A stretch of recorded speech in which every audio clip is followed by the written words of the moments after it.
How are you? My name is Marla, and I am going to talk to you about giving the government authority to do its work. What does that mean? Go back. What does that mean? Comment below and let me know if you know what it means. The Supreme Court is the living voice of the Constitution. That is their purpose, is to tell us what it means, what the different rights mean in the Constitution. We live under a Constitution. The Constitution governs the government, like I said in previous videos. It was written 250 years ago. The Constitution may not be changed, and I absolutely do not want it to be changed right now. We have so many communists in office today that it would be ridiculous to have a convention right now, because it will be changed to something we don't want. Our freedom lies in the Constitution. So in order to live it, you must understand it. And in order to understand it, you need to be able to read well. And if you can't read well, go back to school. And I'm so sorry, but it is because the government is embedded in schools. The government controls the schools, and therefore our schools are not teaching and don't care to teach our kids how to read, how to write, or do math. The purpose of math schooling was never meant to teach you anything, but to keep you in line. Got it? And that's why homeschooling works, because it is your parents who are teaching you and raising you, not your peers.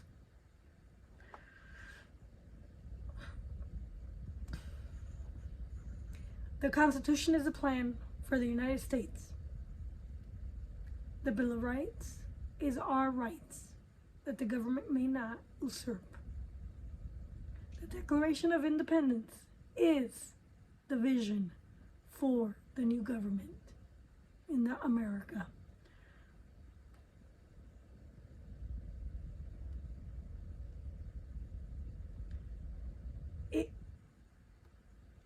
Government is necessary. It is essential that we have government. However, our founding fathers were brilliant men who said we cannot just have a central government. We need mixed governments. They divided, just like in England, with separation of powers, but they further divided the government and gave the states equal sovereign power to push back on the federal government. We have a mixed federal national government. It neither operates like a national or operates like a federal. It operates sometimes as a national and sometimes as a federal. There's a reason for that.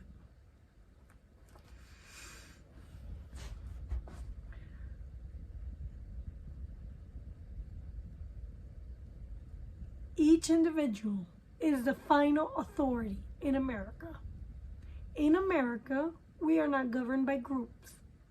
We might belong to groups. However, we are each individuals with their own thoughts and opinions.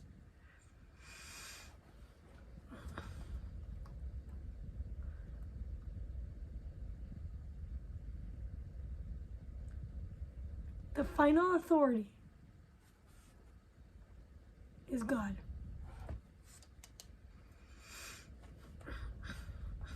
Not everybody believes in God, and that's fine. We used to all agree and believe in the Bible or the Constitution or both. But we must all agree to the Bill of Rights, because that is our rights, and government may not usurp our rights.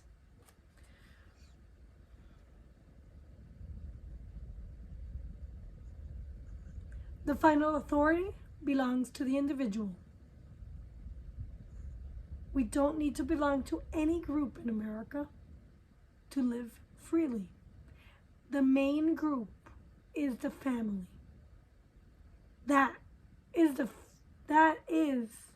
final authority in each of our lives. And the family is governed by God. And He is the final authority.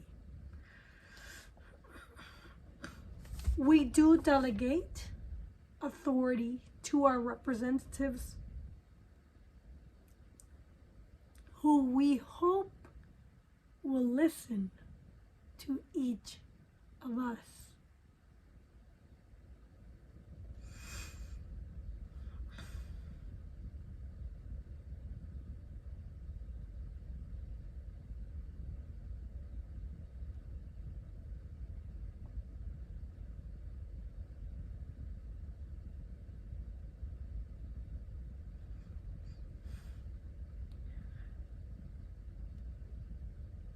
In America, we have free enterprise. It's different from capitalism. Capitalism, as we see today, is government imposing its will on business. That is not capitalism. That is not a free market. A free market is one where the government does not intervene in business. Right now, the government is intervening in many businesses, from healthcare to the environment, to education, and many others. Now, suppose you have a business and you trade every day of the week. And let's suppose you're not happy with some of the products and you go back and you return it. Suppose you talk to the sales clerk, but they don't have the authority to return the money. And this is real, actually, many people are like that today, so pay attention. If we cannot have our money back for products that are not good, we don't want to go and spend our money there, because no person has authority.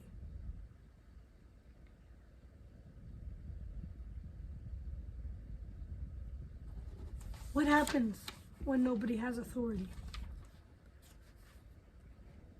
The person with the final authority at the market may employ clerks.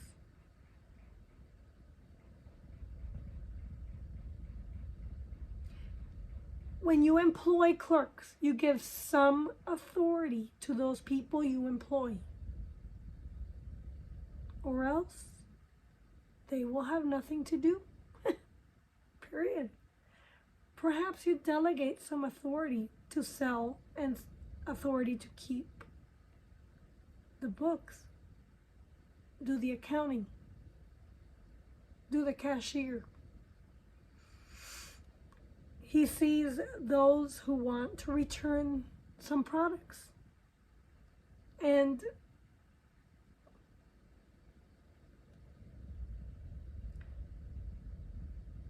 both, to a certain extent, will have some authority.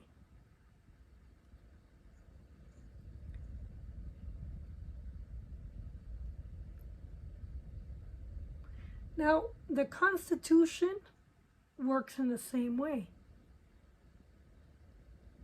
In 1787, the people of the 13 colonies, 13 states, could not meet together to write a constitution.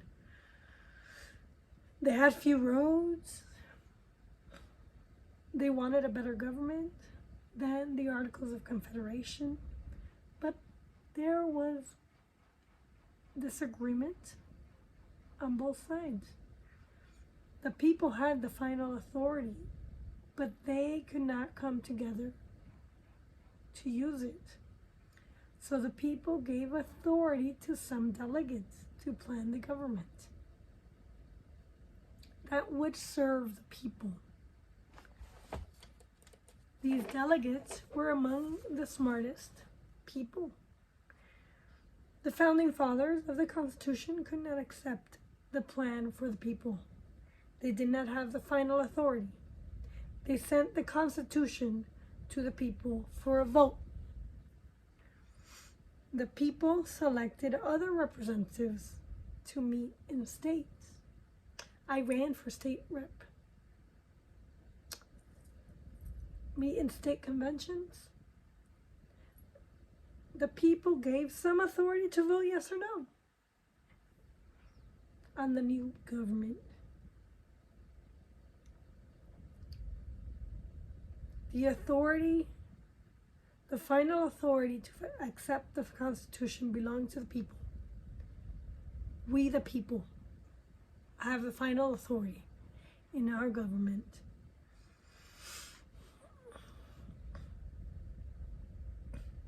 Every officer of the government has only delegated authority. For example, if we plan to become citizens, we must be examined. We need to be virtuous. We need to be literate. We need to understand this country and the history.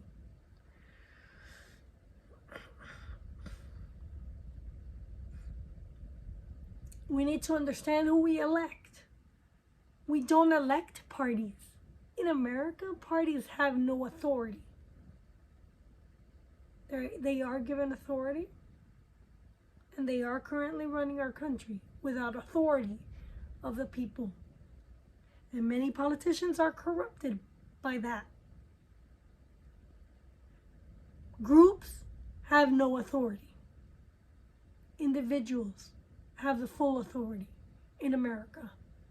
Our politicians, our delegated people that that represent us, get their authority from individuals.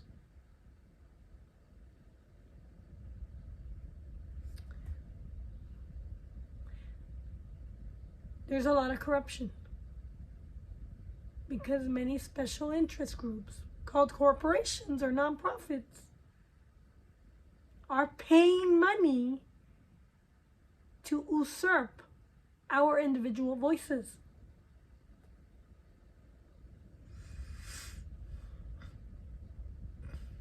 When we consider where our government gets its authority, we remember that we are in a Republican system where the people have the final authority.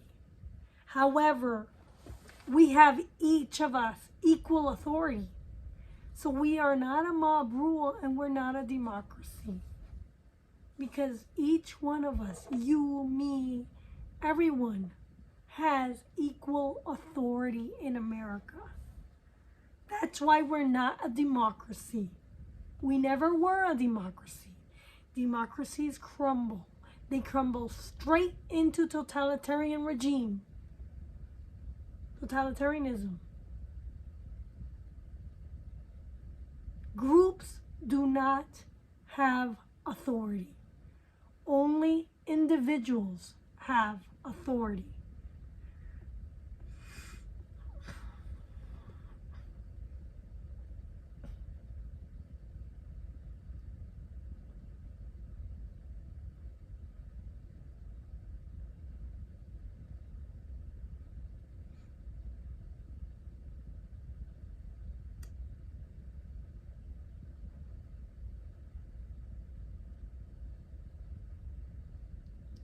Right now, our authority is not being heard across the United States. And right now, in Colorado, we have elected officials who are working against our authority. When I ran for office, what was interesting was that most women are pro-choice for themselves. Yes. Most women are pro-choice. They do want to protect life, the baby inside their womb. Yes. What was also interesting is many of the men that I talked to were anti-life. They were pro-choice. They wanted abortion. Why? Because there's a lot of men that are not even men. And they don't know how to be men. And they treat us women as objects. Sex objects. Little playthings. And so abortion to them is, well, you know what? I'll pay for an abortion. That's their responsibility. To get away from that responsibility of caring for another life. They are willing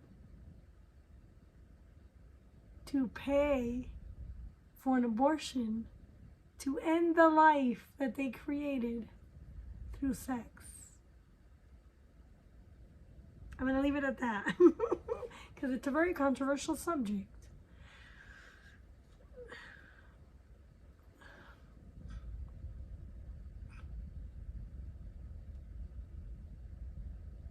When people live near each other, we can meet and make laws and agreements together. We can carry out laws.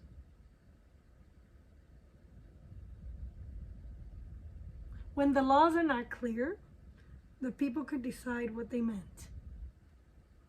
The people often did this in New York, in New England colonies. The people governed themselves. We still govern ourselves. But back then, they didn't need representatives or delegated authorities. Today, we do. Because not everybody is interested, not everybody is literate, and not everybody cares. That's why we're not a democracy.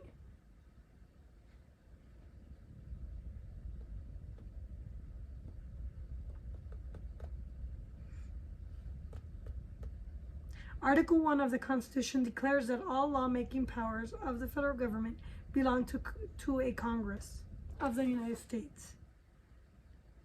The Constitution tells the Congress what it can and cannot do. Congress is the highest authority. It is given most of the power. The Congress has more power than the other branches. The weakest branch is the justice branch.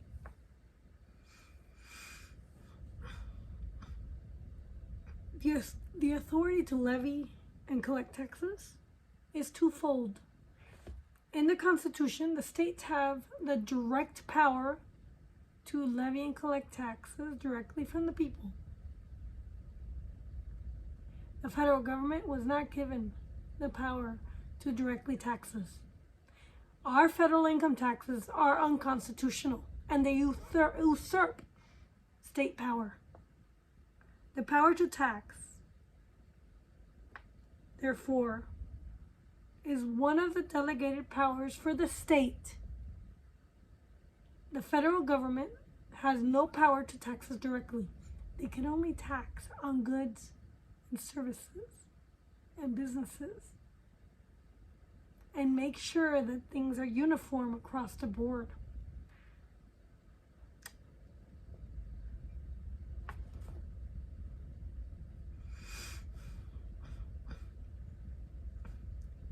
Article 2 delegates the authority to enforce laws on the president and the governors. That's the executive branch.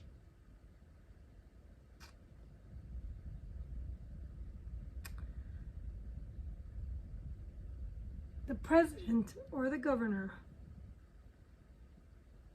shall take care that the laws are carried out, and if there are laws that are unconstitutional, they have the authority to say, we're not going to carry these out because they are not pursuant to the Constitution. That's it. They don't get the right to make law.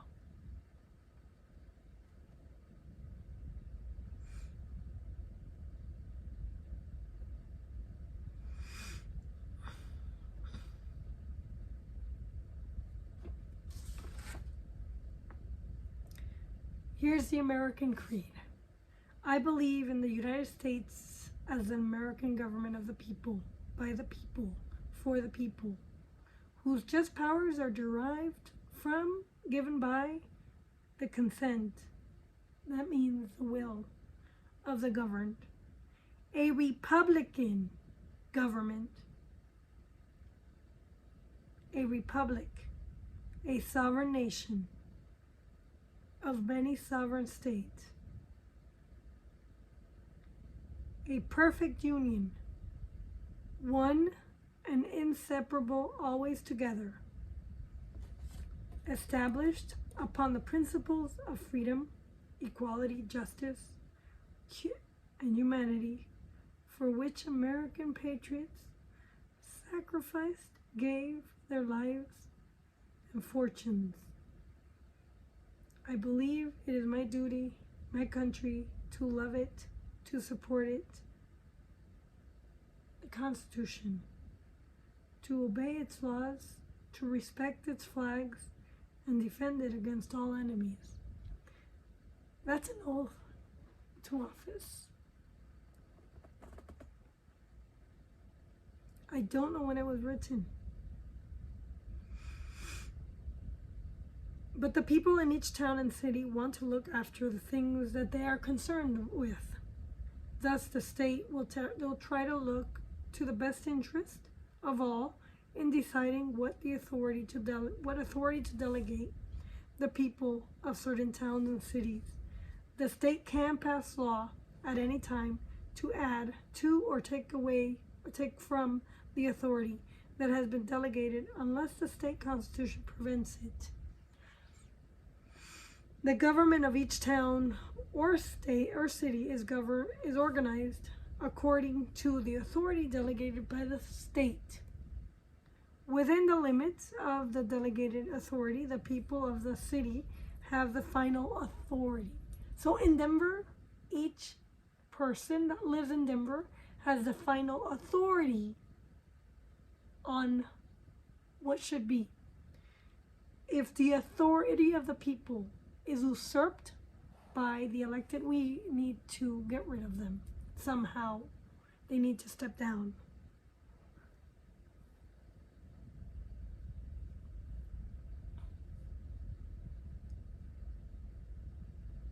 Each political person, each representative needs to obey the Constitution. They cannot change it if it's not what the people want. We have people right now trying to change the Constitution and to change the system. They want something new because they don't understand it. And we need to fight against that.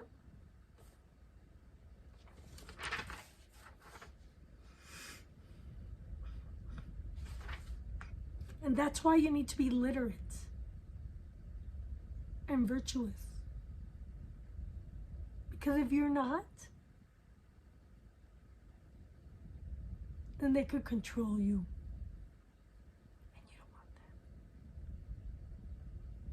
that. Freedom is being able to govern yourself and control yourself and not interfere with somebody else's life. You are governed by God, and at the end of your life, you will go either back to God or hell. So live your life well and live with no regrets. But obey God and you will have eternal life. Thank you.